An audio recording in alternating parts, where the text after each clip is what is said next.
Welcome, and in this video course we are looking at the CyberOps Associate version 1 course. This course is going to cover the skills and knowledge needed for successfully handling the tasks and duties, responsibilities of an associate level security analyst working at a security operations center.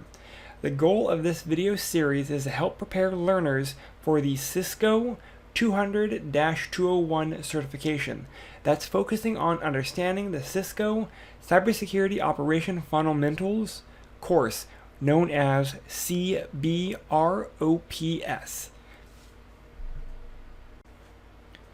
Module 2, Fighters in the War Against Cybercrime. We have two main topics for this module.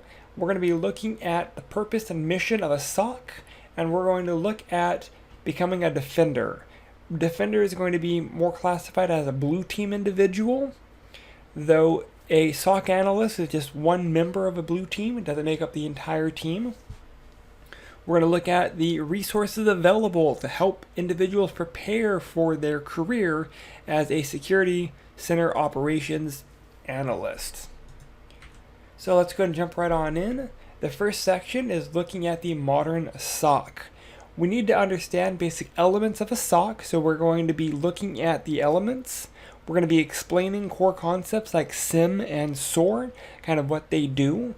We're going to define key performance indicators, KPIs, so that we can help measure the different aspects of a SOC and ensure that they are meeting performance standards.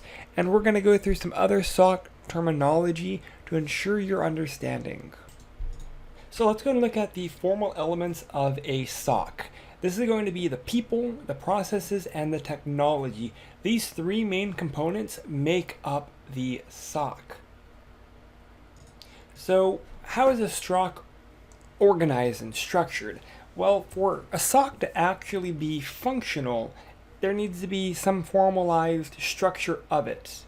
That means there has to be a disciplined approach so that the individuals working in that team know their role and know their place in the organization.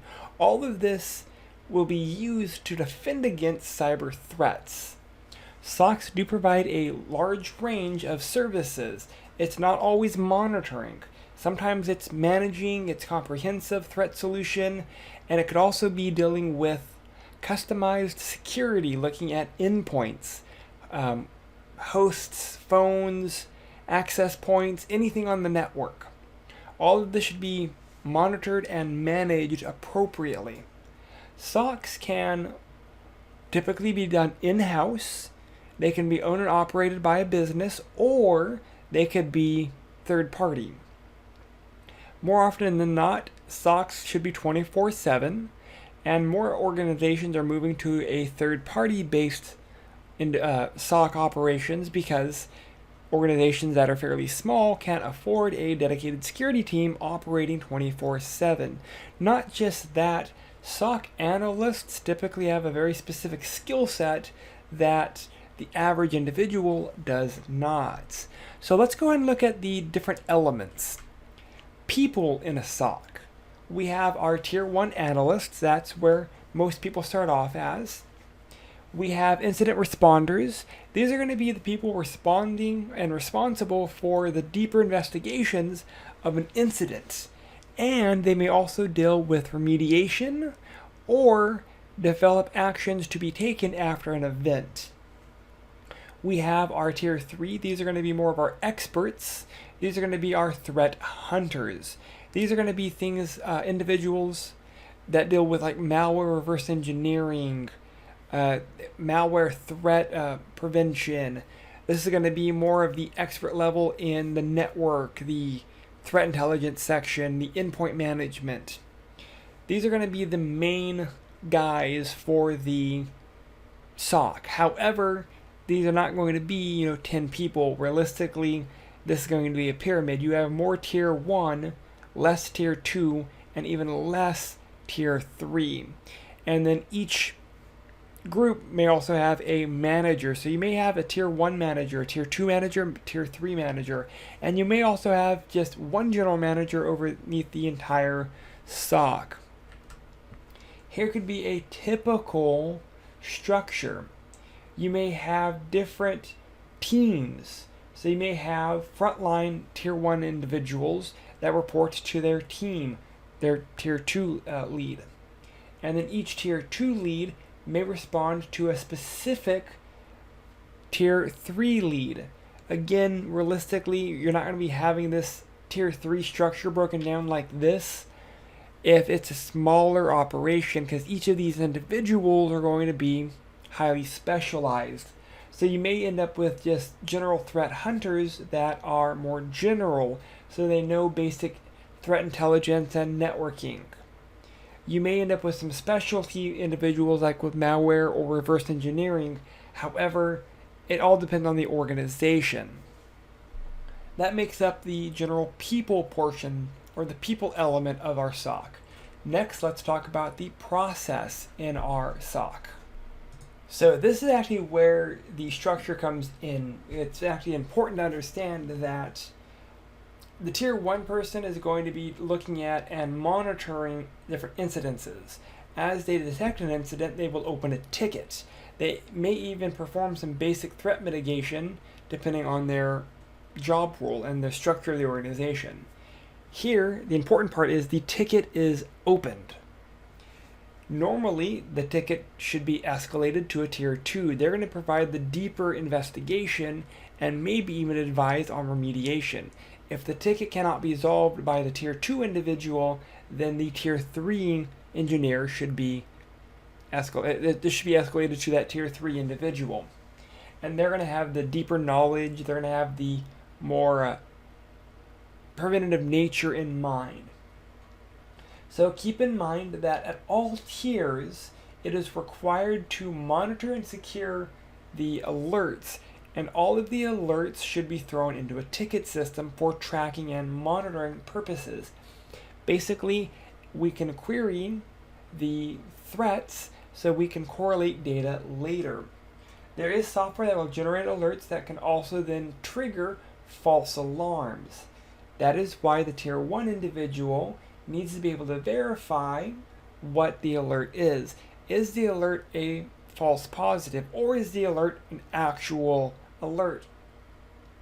There has to be a verification process so that we can establish if an incident really has occurred or if it's a false positive before forwarding the information to an investigator. Again, sometimes false positives may be dismissed when in reality they were just a severe sophisticated attack. So there is a double-edged sword here when we are reviewing our different incidents.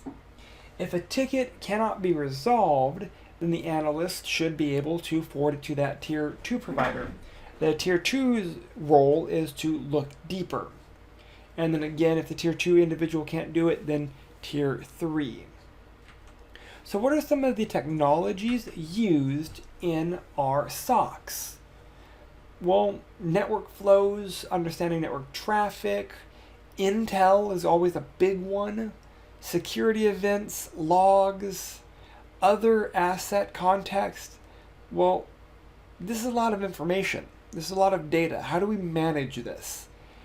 Normally, a SOC will use a security information and event management tool or system known as a SIEM, S-I-E-M. This SIEM allows us to take data input from different systems and provide a single dashboard, a single view for us to be able to analyze information more efficiently. The SIEM will collect and filter data, possibly detect, classify, analyze, and aid in the investigation of threats. They may also manage resources in certain cases. It really all depends on how fancy of a SIEM you have. So that's one of the key technologies that a SOC will implement for management. We also have a SOAR system, Security, Orchestration, Automation, and Response System. While it all depends on the size of the SOC, what tools they may be access to, normally a SOAR is paired with that SIEM. The larger SOC teams will actually have both because they complement one another. The SIM may focus on aggregation, collection, and analysis, where the SOAR may focus on integrating threat intelligence and automation into the workflow. If we know common threats, we can have built-in automation to perform certain tasks so that we can eliminate that off of our security analysts. The SOAR security platform basically allows us to gather alarm data for each component of systems. It will provide tools that enable us to look at cases to be researched, assessed, and investigated, and automated when necessary. They emphasize the integration as a means of automating more of the complex incident response workflows, thus enabling more rapid responses and also more of an adaptive defense strategy when dealing with certain types of incidences. Removing certain key incidents responses from Tier 1 analysts mean a faster response may occur, and that automation is where that could come into play. SOARs also include a predefined playbook for building these automatic responses. If a security alert pops up that host X has a virus, instead of querying a analyst Tier 1 provider, the automatic response may be to isolate network traffic, send a update for AV, run AV. Once AV is cleared, allow access back on the network. All of that being automated means the Tier 1 individual did not have to do any of that.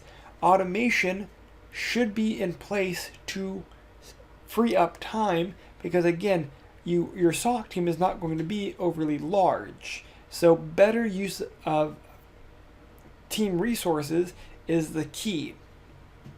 Part of that will be bringing up the metric that is used to run the SOC.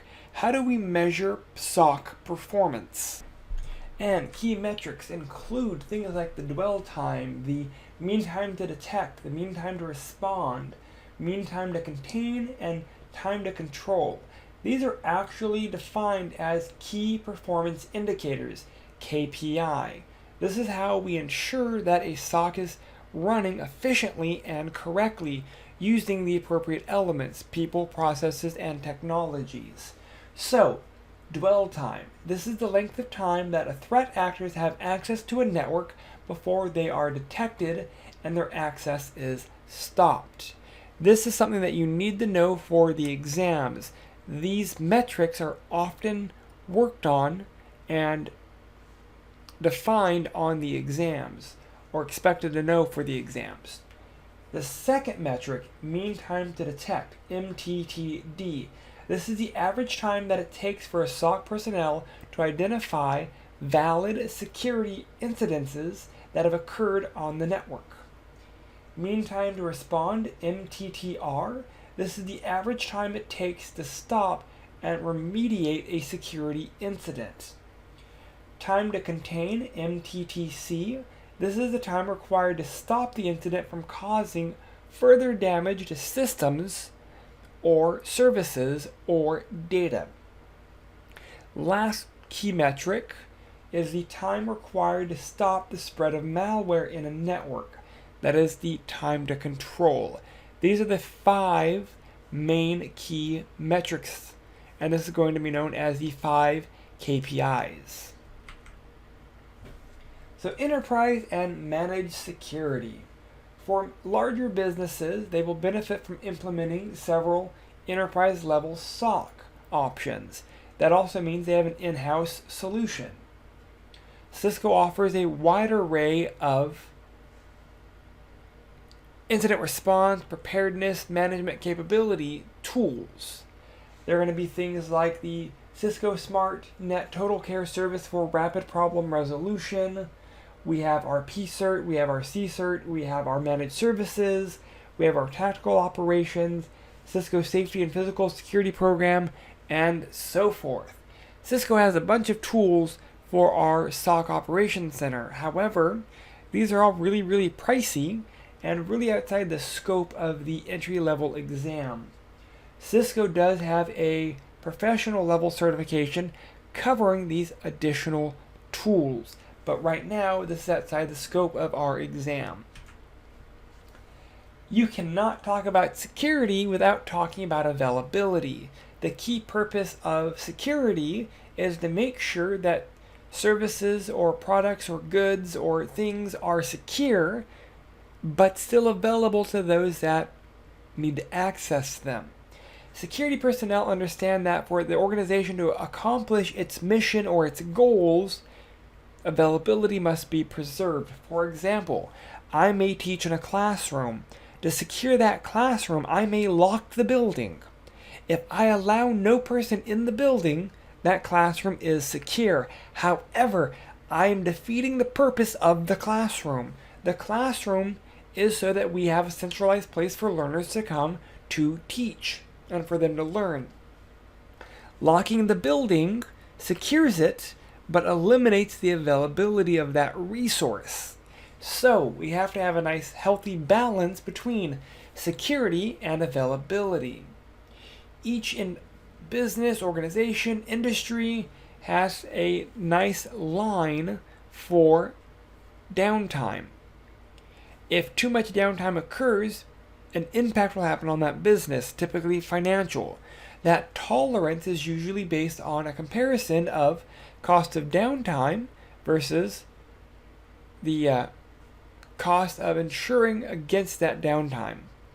If it is going to cost $1 million to prevent downtime, but if downtime only costs us $1 an hour, then preventing the downtime may not be the best cost solution for preventing the downtime. There is a balance between the cost of prevention and actual downtime. Security cannot be as strong that it interferes with the goal of the business. If it is impeding the business functionality or department functionality, then it would actually then become a hindrance for the organization. There has to be a nice trade-off between security and availability. All right, let's move on to the next major section, becoming a defender. There are certifications available for our entry-level SOC individuals. The big one is going to be our Cisco Certified CyberOps Associate. That's what this training course is working towards. We also have a CompTIA Cybersecurity Analyst certification. We also have a ISC squared version, and we have a SANS version through the GIAC program. Essentially, if you type in cybersecurity certification, you can find a ton of them. Other resources could be degrees, could be programming training, could be on-the-job training, exploring things like Python or Linux skills. Python and Linux skills are two of the big skill areas that are growing because automation tools are using Python scripts, and Linux is growing because of the involvement within our SOC teams. You'll notice even in our labs, we're going to be using a Linux VM so that we don't have to worry about licensing to develop our lab environment. Other resources could be basic job boards, looking at Indeed or Glassdoor or LinkedIn. All of these are job sites that will tell you what skills that are necessary for you to gain that experience. So how do you get experience? Well, internships are always a big one, and there are tons of internships available. However, depending on the time of year, internships may not be available for everyone. So normally you could look at Google internships in cybersecurity, look at government levels, look at private industry. There's also scholarships and awards. Scholarship for services is a big one for individuals wishing to have the feds pay for a portion of their college tuition. In response, you have to provide X amount of services to them, hence the Scholarship for Service Tag, SFS grants. We also have temporary agencies. that help fill certain needs for job skills. However, cybersecurity is not going to be done through temp agencies. First jobs are always a big one.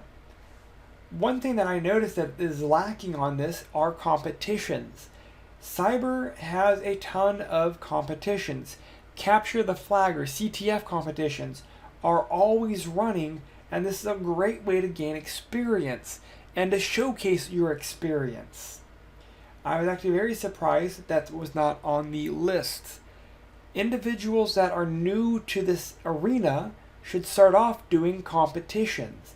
If you are not overly skilled, competitions will tell you where you're weak. You use that to kind of gain additional experience. This also helps verify and validate your competency. This is something that you can take to a possible employer. Hey, I've done these competitions. This is where I've ranked. These are the areas that I'm good at. This is actually providing a certain level of competency-based training. You're able to show what you're competent in. We have a lab looking at analyzing what it takes to become a defender. And that is actually all for our second lesson. So, in this lesson, we've learned what it takes to be a Tier 1 individual. We've looked at the SOC elements. We looked at the metrics. We looked at the 5 main KPIs. We looked at what SIMs are, what SOAR is, and kind of how they function. We looked at providing a balance between availability and security. And lastly, we looked at resources available for long-term career availability for individuals wanting to become a SOC analyst. That is it for this lesson. If you have any questions or concerns, please reach out. Thank you.